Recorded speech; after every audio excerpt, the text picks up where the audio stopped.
వైకాపాలో జగన్ తప్ప మరెవ్వరూ మిగలరని మంత్రి నారాయణ జోస్యం చెప్పారు. త్వరలోనే వైకాపా ఖాళీ అవుతుందన్నారు. నెల్లూరు జిల్లా గూడూరుకు చెందిన పలువురు వైకాపా జెడ్పీటీసీలు, ఎంపీటీసీలు, సర్పంచ్లు మంత్రి నారాయణ సమక్షంలో తెలుగుదేశంలో చేరారు. నారాయణతో పాటు సీనియర్ నేత సోమిరెడ్డి వారిని పార్టీలోకి ఆహ్వానించారు.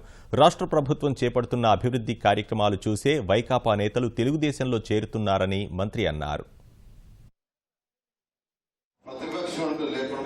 పూర్తిగా తెలుగుదేశం పార్టీలో రావడం దీనికి కారణం ఏంటంటే ఈరోజు మన ముఖ్యమంత్రి గారు చేసే సంక్షేమ పథకాలు వైఎస్ఆర్సీ పార్టీ ఎమ్మెల్యేలు కానీ, జెడ్పీటీసీలు కానీ, ఎంపీపీలు కానీ,